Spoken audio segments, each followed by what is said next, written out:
Hello दोस्तों, स्वागत है आपका हमारे YouTube चैनल मैथ प्रो में। आज हम सीटेट पेपर 1 के सॉल्यूशन के बारे में बात करेंगे, मैथ के सॉल्यूशन के बारे में, जिसमें सीटेट पेपर 1 जुलाई में हुआ था। एक क्वेश्चन था कि 1/9, 1/21, 3/7 एंड 12/63 को अवरोही क्रम मतलब डिक्रीजिंग ऑर्डर में रखना था।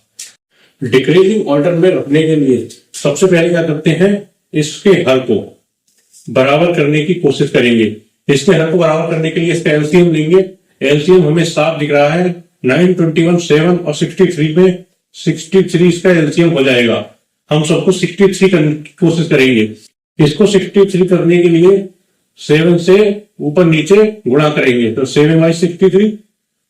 इसको 3 से ऊपर नीचे गुणा करेंगे, ये 63, 3/63। इसको 9 से ऊपर नीचे गुणा करेंगे तो 27/63। फिर ये 63 है तो 12/63। अब सबके अंश बराबर जब हो जाते हैं तो इसको फिर डिक्रीजिंग ऑर्डर में रख देंगे। वही हमारा डिक्रीजिंग ऑर्डर होगा। 63, 7/63 एंड 3/63। इसका क्रम देखेंगे।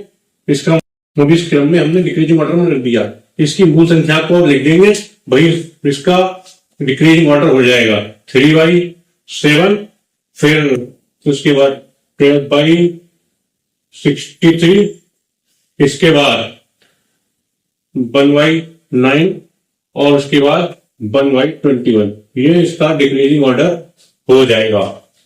एक अंडे का द्रव्यमान 65 ग्राम है, तो 2 दर्जन अंडों मतलब 2 दर्जन अंडों का मतलब 24 अंडों का द्रव्यमान कितना होगा, तो 24 × 65। इसका मेन काम है, इतना करने का तो बहुत आसानी से है, लेकिन इसका मेन काम है 24/65। इसको गुणा करने में कम से कम समय लगे। इसको कम से कम समय लगाने के लिए जब 5 आ जाता है तो इसको हम डबल कर देंगे, तो 65 130। इसको आधा कर देंगे, इसका 12, तो 12 × 130 0 36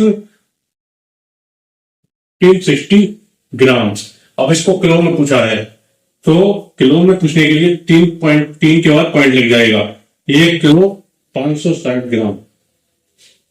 अगर ऑप्शन में दिया है 1 kg 560 ग्राम, इसका आंसर आ जाएगा।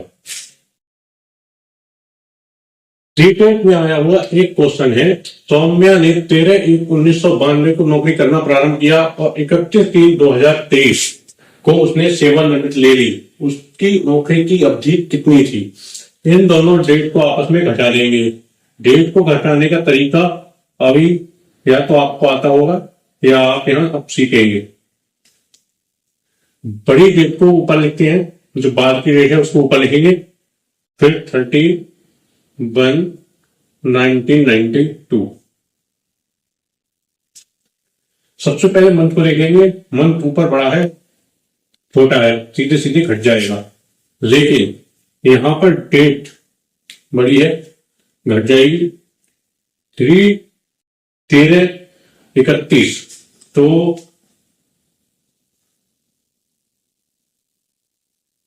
13/1 - 30 18, 3 - 1 2, 23, ये 8 31, तो 31 ईयर 2 मंथ और 80 डेज इसने नौकरी की। ये हमारा आंसर हो जाएगा।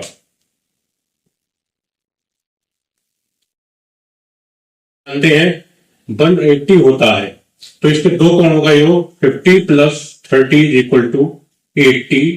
180 - 80 = 100 डिग्री इसका आंसर है। इसका इतना लंबा करने की कोई आवश्यकता नहीं। 15 + 30 80, 180 - 80 = 100। इतने में इसका आंसर आ सकता है। राजू के पास प्रत्येक 20 लीटर वाले 5 बर्तनों में तारपीन का तेल है। उसने 5 लीटर वाले 10 बर्तनों तो इसके पास 20 लीटर वाले 5 बर्तनों में तेल है। तो 20 लीटर के 5 बर्तनों में, तो उसके पास 100 लीटर तेल है। उसमें 5 लीटर वाले 10 बर्तनों में 5 लीटर के 10 बर्तन प्लस 2 लीटर वाले 10 बर्तन, 2 लीटर के 10 बर्तन प्लस और 1 लीटर के बर्तनों में तेल भरा। तो 1 लीटर के बर्तनों की संख्या ज्ञात करनी है। 1 लीटर के बर्तनों का हमें नहीं लगा, तो उसने 100 में से कितने लीटर तेल भर दिया? तो 50 10 प्लस 10/2 20, 50 प्लस 20 70, यानी कि उसने 70 लीटर तेल भर चुका है। अब 1 लीटर वाले बर्तनों में कितना तेल? उसने 30 लीटर तेल उसको 1 लीटर के बर्तनों में भरना है, तो उसको 30 बर्तनों की और आवश्यकता पड़ेगी। इसका आंसर 30 आ जाएगा, जिसमें हमें सीरीज को कंप्लीट करना है। सीरीज कंप्लीट करने वाले क्वेश्चन में हम किस तरह से अटेम्प्ट करते हैं? हम उनके बीच का गैप देखते हैं। बीच का गैप ज्यादा होगा तो हम गुणा की ओर जाते हैं, यदि गैप कम हुआ तो हम प्लस की ओर जाते हैं। उसके बाद अगर कहीं मिलता है तब हम कोई और चीज करने की कोशिश करते हैं। इसमें हमें गैप कम लगा तो हमने देखा 43 4 का गैप, 6 का गैप, 6 का गैप, तो कुछ मिल नहीं रहा। यहां देखेंगे तो 3 4 का गैप, यहां देखेंगे तो 2 का गैप।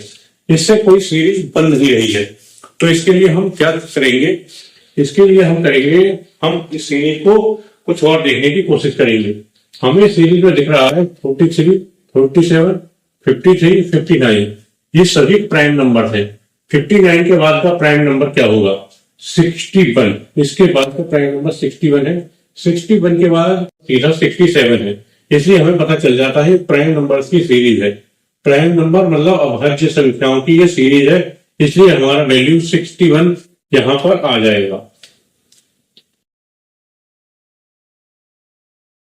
यह क्वेश्चन पैटर्न के साथ सीटेट जनवरी 2024 में आया हुआ क्वेश्चन है।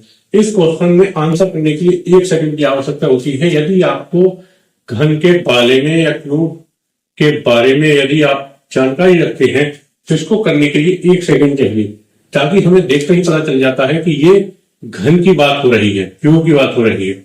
ये 1 का क्यूब, 2 का क्यूब, 3 का क्यूब, 4 का क्यूब, 5 का क्यूब, इस तरह पैटर्न चलेगा। अगली 2 संख्याएं पूछी हैं तो ये 6 का क्यूब, 7 का क्यूब। 6 का क्यूब हमें अच्छी तरह पता है 216,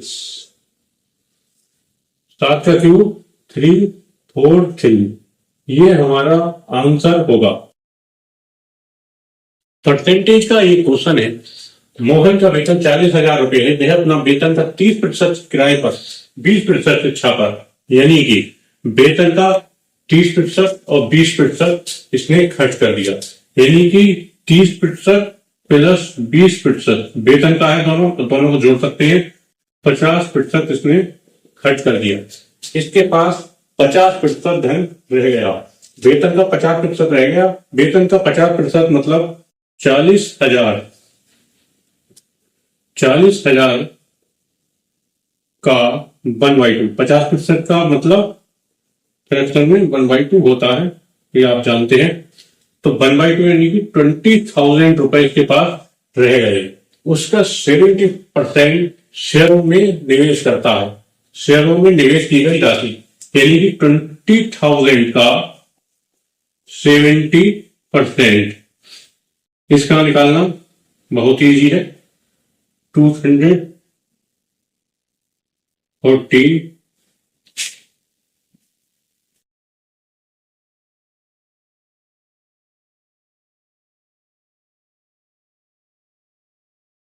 20,000 शेष राशि का 70%, यानी कि 20 का 70% शेयरों में निवेश करता है और यही राशि शेयरों पर निवेश की गई राशि निकालनी है। यानी कि 20,000 का 70% हमें निकालना है। 20,000 का 70%, 20 से 20 कैंसिल, 200 इंटू 70 इक्वल टू 14.2330, 14,000 रुपए उसका आंसर आ जाएगा। प्रतिशत में यदि किसी सवाल में प्रतिशत ज्ञात करना है तो उसमें एक्चुअल वैल्यू की कोई भी आवश्यकता नहीं पड़ती। जैसे हम एक क्वेश्चन के माध्यम से इसको समझते हैं। यदि किसी भी वस्तु का क्रय मूल्य 15,129 रुपए है, यदि वस्तु पर अंकित मूल्य 25% अधिक अंकित किया गया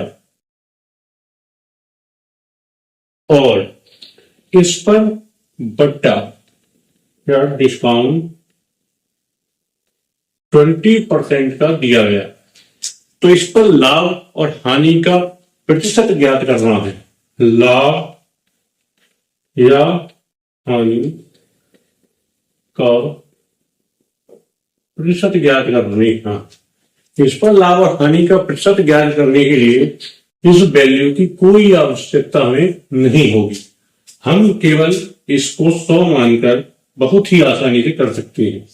हमने क्रय मूल्य को 100 माना, अंकित मूल्य 25% अधिक हो गया, यानी कि अंकित मूल्य 125 हो गया, बट डिस्काउंट 20% का डिस्काउंट, यानी कि इसका 4/5 80% 100, यानी कि इसका विक्रय मूल्य 100 क्रय मूल्य 100, विक्रय मूल्य 100, यानी कि न लाभ न हानि। इस तरह के सवालों में एक्चुअल वैल्यू की हमें कोई भी आवश्यकता नहीं पड़ी। 4/5 अंकित मूल्य पर 20% डिस्काउंट के साथ यदि हम विक्रय मूल्य निकालेंगे तो ये 80% आएगा। इसकी फ्रैक्शन वैल्यू 4/5 आती है, इसलिए हमने इसको 4/5 लिया है। हमारा ये क्वेश्चन है, एक वस्तु का क्रय मूल्य 19,129,124 रुपए है। इस पर अंकित मूल्य 35% अधिक अंकित किया जाता है, 20% का डिस्काउंट दिया जाता है, लाभ या हानि का प्रतिशत हमें ज्ञात करना है। इसको एक साधारण बच्चा यदि अटेम्प्ट करने की कोशिश करेगा तो इस क्रय मूल्य का 35% यानी कि 19,129,124 का 35 अधिक 135% निकालने की कोशिश करेगी या करे 135 निकालने की कोशिश करेगा, जो अपने आप में एक कॉम्प्लिकेशन है और वो यहीं पर फंस जाएगा। यदि एक क्वेश्चन को कोई साधारण लड़का, कोई साधारण बच्चा करने की कोशिश करेगा तो 19,129,124 का 35% अधिक 135% निकालने का ट्राई करेगा और यहीं पर सवाल को खत्म कर देगा। ये सवाल आगे से नहीं होगा, ये सवाल का ये तरीका सही नहीं है। इस तरीके से सवाल करने के लिए हमें बहुत ही समय और बहुत ही हार्ड टेस्ट की आवश्यकता है, लेकिन इसको हम बहुत इजी और स्मार्ट तरीके से कर सकते हैं। यदि हमने प्रतिशत का परसेंटेज को सही तरीके से पढ़ा होगा तो हम इसको करने के लिए एक्चुअल वैल्यू की आवश्यकता नहीं होगी, क्योंकि लाभ हानि का प्रतिशत पूछा है। प्रतिशत जब ज्ञात करना होता है तो एक्चुअल वैल्यू की कोई आवश्यकता नहीं होती। इसके लिए हम 100 मानेंगे तब भी वही आंसर आएगा, इस वैल्यू के साथ आएगा। 100 वैल्यू मानेंगे, अंकित मूल्य 35% अधिक है तो इसका अंकित मूल्य हो गया 135।